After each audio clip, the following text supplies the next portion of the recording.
Hey, I'm Colin. This is the War on Stupidity. Yeah.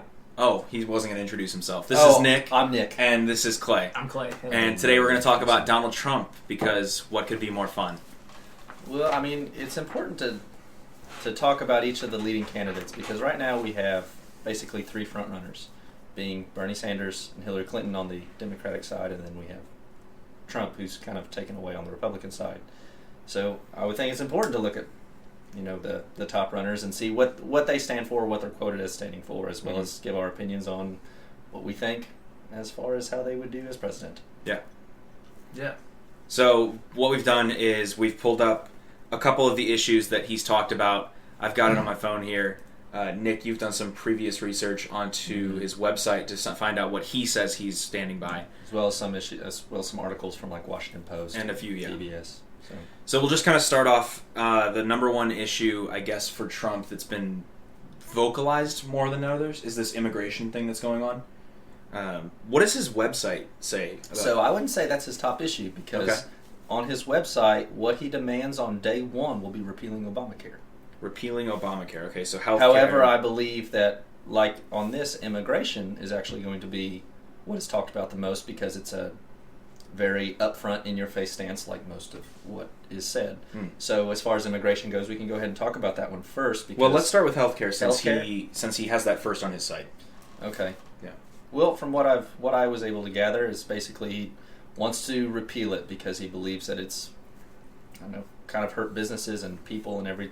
The Affordable Care Act. Pretty much, yeah. Okay. Well, that's been labeled as Obamacare, so right. I just like to say the actual name. Okay, that is better, but even on the website, it's referred to as Obamacare. Well, not to say that is correct by any means. It is the Affordable Care Well, Act. he's gotten a lot of mileage out of saying Obama's name, and his to his followers that gets him a lot of riled up people. So, yeah. Right, and I mean it did create a lot of pain in the business because. I'm not going to say that it necessarily wasn't needed. I mean, perhaps it was. However, I don't believe that it was executed properly because I remember when it was first introduced, basically the government wasn't ready for the people to actually enroll into the system. Yeah, the website crashed multiple times. So, I mean, whenever you enroll something like that, you need to be ready for it or else you're going to have backlash like what happened, basically.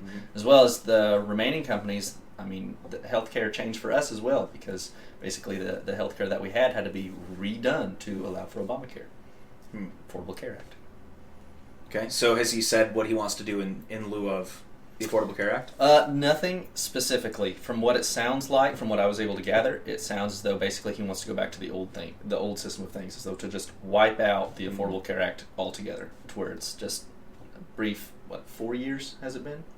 Did it come in the second term? I want to say No, it came in the second term. it was definitely first term. It was first term? Yeah, first term here it situation. says since March of 2010. Yeah, Okay, so basically get rid of 8 years of what happened and go back to the way things used to be.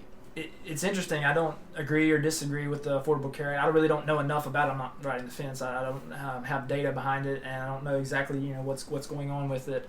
But it's interesting that he has no alternate plan other than just we're going to go back to where we were. Because there definitely is an issue with healthcare in America. It's incredibly expensive and for lower and middle class families.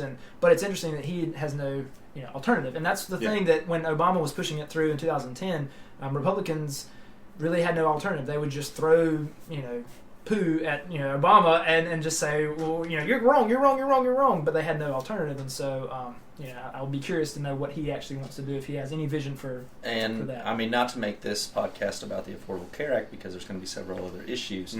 However, if you were to look into how that was passed, I think that is something that you as viewers need to look into because I don't believe any congressman actually read the entire thing and then voted to pass it. Oh, sure. It was given to them like the day before Christmas, and then they voted on Christmas so they could go home. Yeah, so somewhat very political tactics in order to push an agenda, which I don't necessarily think is right to do. Because I think if you're pushing something into law, especially since the congressmen are exempt from the Affordable Care Act, so it's something that doesn't affect them at all but affects the people that they represent, and they weren't required to have to read the entire thing, I do not believe that was right to do. Yeah. So one thing we will kind of put a disclaimer out there. We don't have all the answers either, but the difference is we're not running for president. And the people who are running, including the other candidates, have not laid out great answers to a lot of these questions of, well, what's your alternative plan? So that's the main issue I see here. As you were saying before, what's your solution? Right, that's leadership. Mm-hmm. You say, I disagree with you, and if you're going to elect me to lead this nation and lead the free world, then I've got a plan. Not, I'm just gonna, it's easy to sit outside the ring and criticize those who are in it, but to actually get in there and have some original ideas and have some solutions is a whole other animal. And, but if you look, that's almost how politics are now. Oh sure. To where you just have the political rhetoric where it seems as though all you're being told is, well, that person's idea won't work and then put out all the flaws.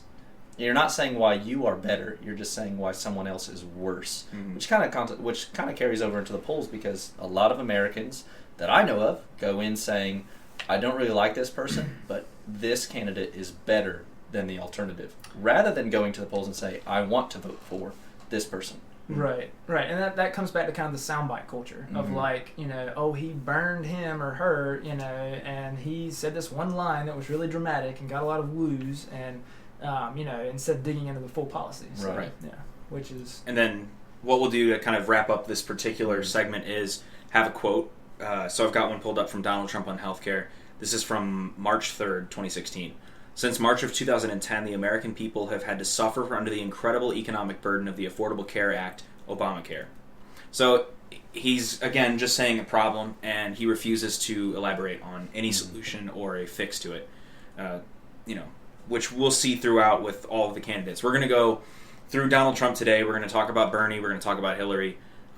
We can talk about Ted Cruz. I don't know if there's much of a point. I don't know. We'll do that one after Ben Carson. Yeah. Ben Carson, yeah. Ben Carson. Maybe Ricky Rubio.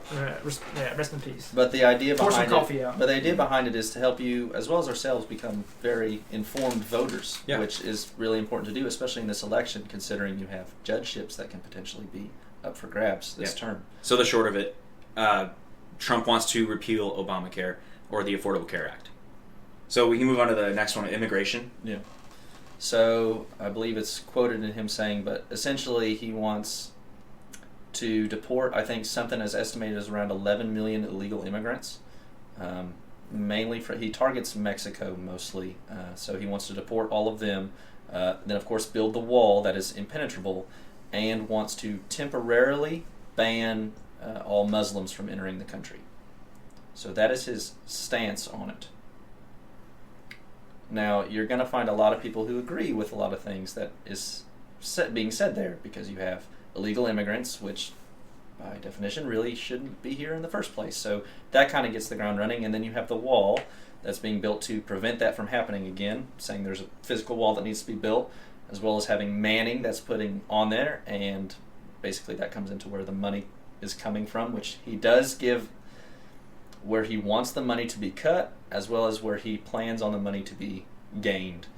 And then as far as the Muslims go, it's more of a counteract to terrorism and the war that we are in right now. So I think he's getting a lot of support in that, in all three of those. Okay. You have anything to add from anything you've looked up about what he said or what his stance is on immigration? I think it's pretty clear that was one of his early barks that got a lot of attention and has elicited a lot of emotion on both sides, people who agree and disagree. It's a hot button issue for obvious reasons, because it directly affects a people group, and so that's definitely runs deep with people. One thing aside from the human rights point of it, a lot of political scientists agree that a Republican needs 40% of a Latino vote to win in the general election. Mitt Romney got 27% in 2012, and it would seem that Donald Trump, with these sort of statements, is going to get a little bit less than 27%, and so with that, it makes it mathematically impossible for him to win a general election if projections and everything hold true. But it's just very interesting that he took such a bold stance on something that has been a thorn in the side of Republicans for several election cycles. It is a bold stance, and it's something that hasn't been done, banning of a certain race or culture, since the Japanese and Asian culture during World War II. Right, which a lot of people at the time would have agreed with, because we were at war. So you get a lot, like I said, you get a lot of support in thinking that way, as well as a lot of arguments for deporting illegals, is he's not targeting a people group. He's targeting people that are here illegally. Mm-hmm. And something that I forgot to add, he also wants to get rid of citizenship by birthright. So he wants to get rid of, if you're born in American soil, you are not an American citizen.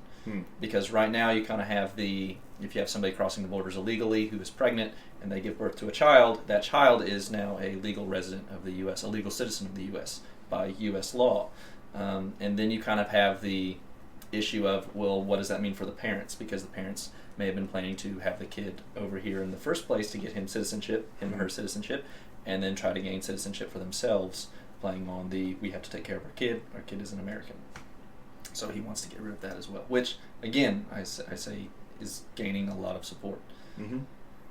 I would say most people probably wouldn't disagree that illegal immigration can be harmful to the American economy, especially when it comes to tax season. I was reading an article a couple weeks ago. It was talking about how we're losing roughly $2 billion a year because of tax scams and tax fraud by illegal immigrants. This is not through all the other illegal tax bullshit that goes on. Right. This is only through the illegal immigrants that are coming in, finding tax loopholes, and they're claiming actually dependents that are living outside of the United States. Some people claim up to 15 nieces and nephews in order to get the bonus that comes from each dependent that you claim on your taxes. Now, and it is crazy. And he has said that part of that money is what's going to go to fund the wall, along with some of the other things that I think we'll touch on and some of the other issues. Yeah.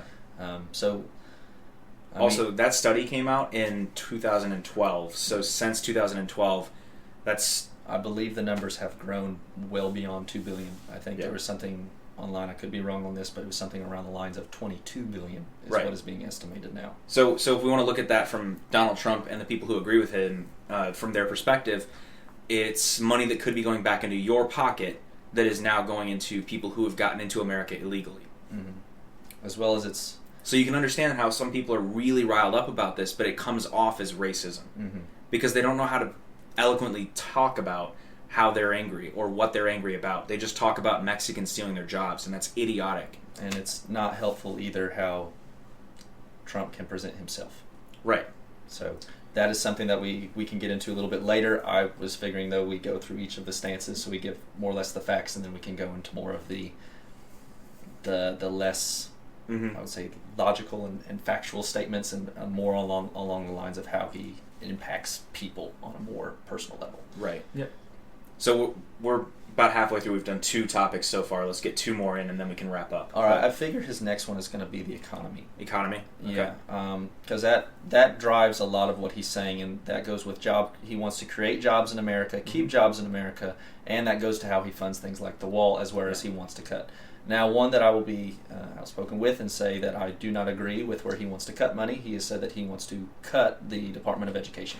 He wants to cut money there because... Right, exactly. See our podcast from last week or articles that we're going to write in the future about our education. We have a lot of friends who are educators, as you saw last week, and that is so dumb. And I don't see how we can further America and make ourselves better and what he claims to be great again if we are cutting out education and basically impacting our future in that sense.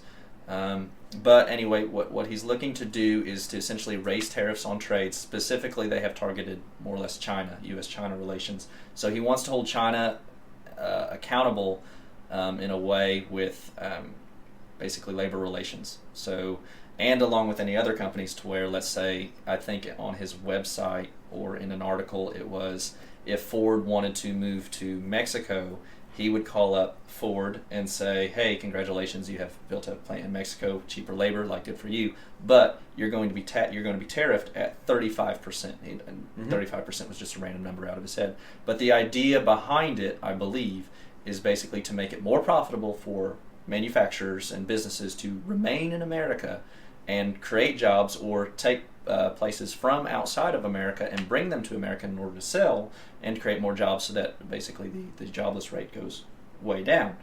Very good idea, as well as make tax incentives where he wants a 0% corporate tax. He wants to lower income tax, which historically has fluctuated the economy.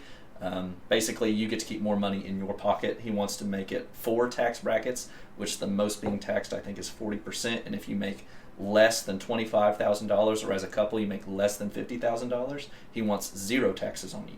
So, which is kind of strange coming from a Republican candidate. That's interesting. I don't think a lot of people know that. Right, yeah. Because that affects a lot of these millennials our age. Mm-hmm. Well, I mean, a lot of people that are just out of college do not make more than 50, he wants 50. 0% taxes on those individuals, because the idea behind it is he wants them going out and spending money and strengthening the economy that we have in the U.S. Especially 25,000. That's getting it real close to what I think is considered the poverty line. Mm-hmm. And those people, I mean, he's basically trying to protect those people now. It seems that way, which, like I said, that doesn't really get broadcasted as much, which is quite strange. Right. I would think, especially with taxes and money, and everybody wants the president to fix the economy. And right. I mean, from those kind of basically far away logic stances, it seems like those items would do it. However, if you look at somewhat long term, if you look at how that could impact our trade with China in general or with other countries, because then while we are causing tariffs to come into our country, you have to realize that most countries will probably do the same to ours, being that it will cost money to export our goods into their country. Now, that's not to say that it's 100% true, but I would imagine that something similar will follow suit, and that our trade, like basically trade in general, will be impacted. And since this is kind of a new idea, it's hard to see where that goes. The only one I can think of is from the 1700s, when essentially Thomas Jefferson made a tariff or embargo on all British manufactured goods, and that is somewhat what spawned the Industrial Revolution within the U.S. Mm-hmm. So yielded good results here. However, we're talking about living in a different era than Thomas Jefferson days. Yeah, I mean, we talked about this earlier. I think it's a curious idea. Obviously, it'd be great to have more companies keep their manufacturing here in America, but if they have increased labor costs and then they pass that along to consumers, then it's in a way cutting off your nose to spite your face. And cars are twice as much as they were before when we were manufacturing it in other places. So just be curious to see if he's played out all the scenarios there, or if he's saying things that sound good in a soundbite. So that'd be very curious. Or like I said, the kind of at a glance, you get like, tariffs on other countries, and of course manufacturers will come to the U.S. and then they don't see kind of what you were saying with the, that will drive up the prices of U.S. made goods because they cost more to make. You'll kind of have to go to, I forget which company necessarily made this famous, but basically a high volume, low price, to where we'll have a very high volume of goods made in the U.S. in order to drive down the cost, or the quality will go down, because one of them has to happen. And like I said, if you make a high volume, then you're going to want to get rid of all your product, or else you have product that's doing you no good, which is the biggest form of waste, I believe, and according to, I forget what method it is. But essentially, lean manufacturing, that's what it is. So according to lean manufacturing, you have unused goods in warehouse. It's like the biggest waste there is, because you have millions of dollars stored in the warehouse that aren't giving you any benefit.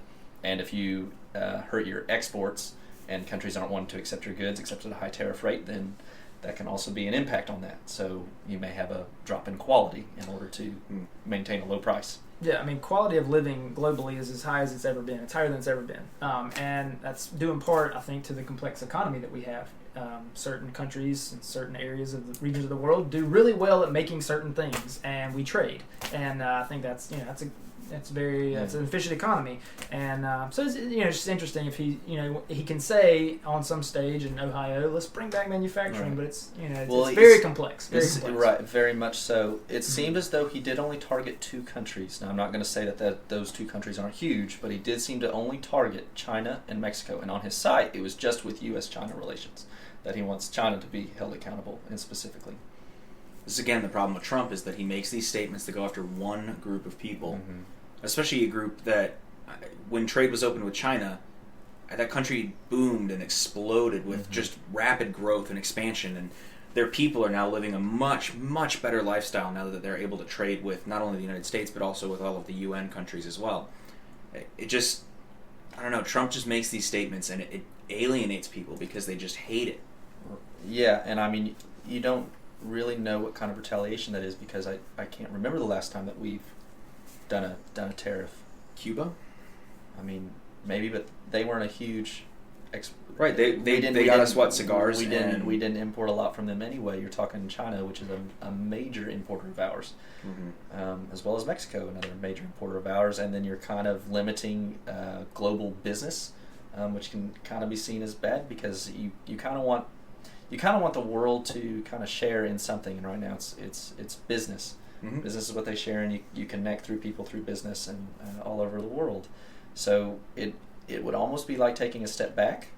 However, like I said, looking at it from a very broad spectrum, it does seem like it would work, as well as far as promoting jobs in the U.S. However, I want to say that there has to be a better way. I would think, targeting maybe the mindset of the American people, something like a little bit what Germany has right now, which is you're not a good German unless you buy German products, and the German products have to meet a certain standard.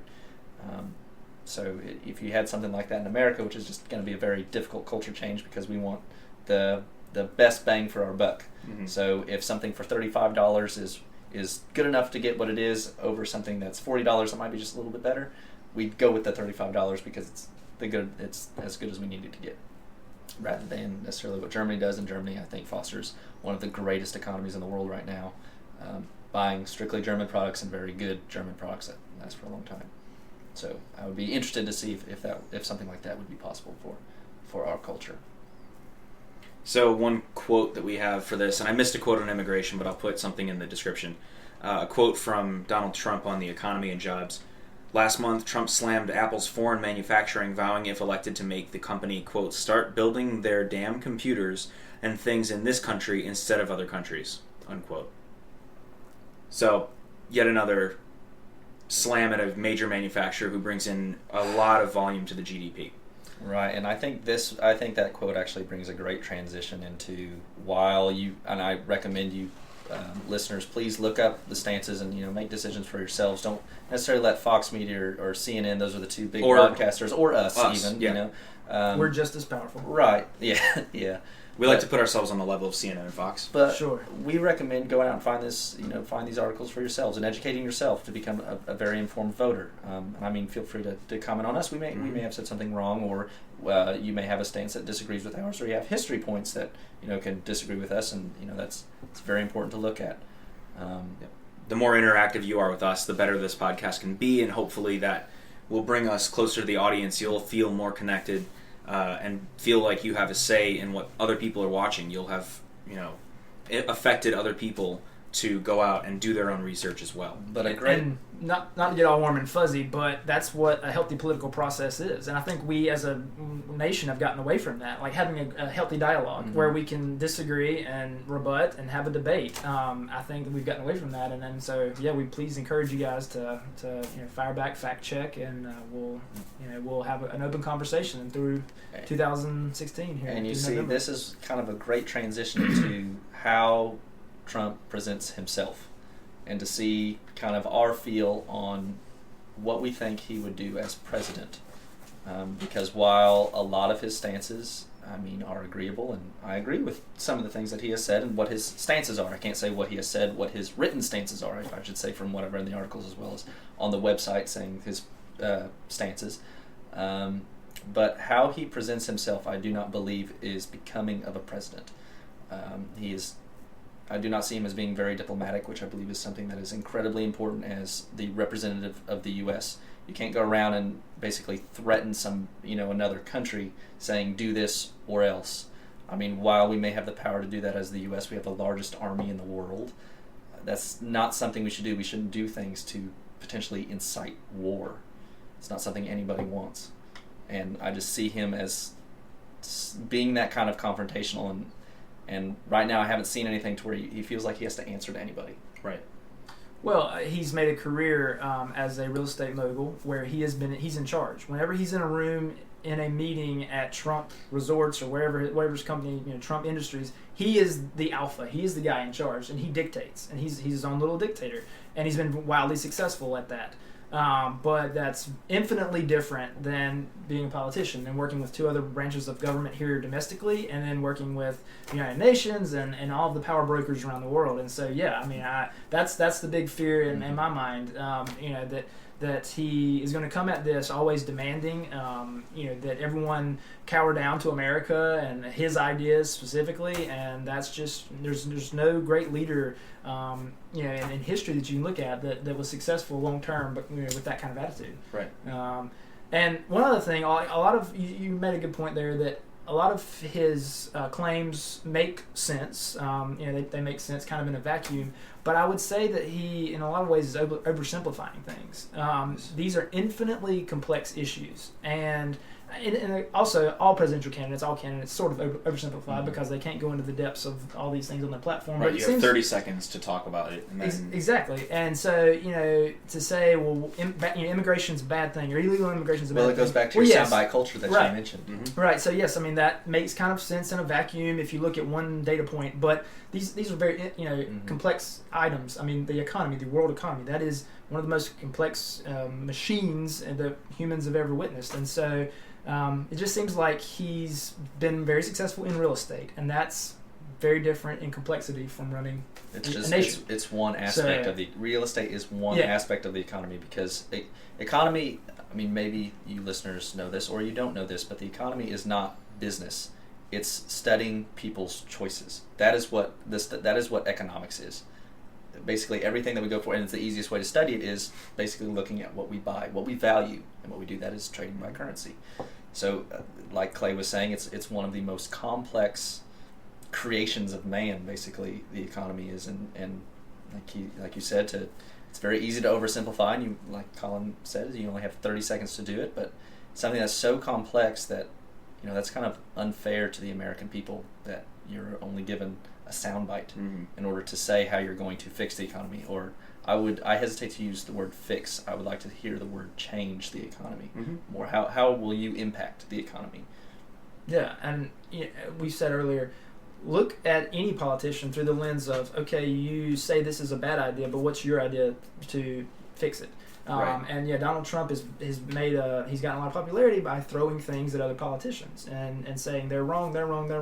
And that's very easy to do, But as you look to vote for someone in this election, look through the lens of what would they do better, how would they move things forward, and look at the details. I mean, it's important.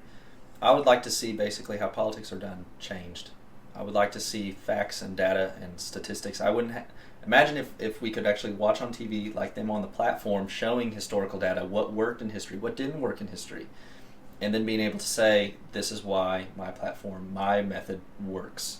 And use statistical data instead of going through feelings or pointing fingers and just saying their idea won't work.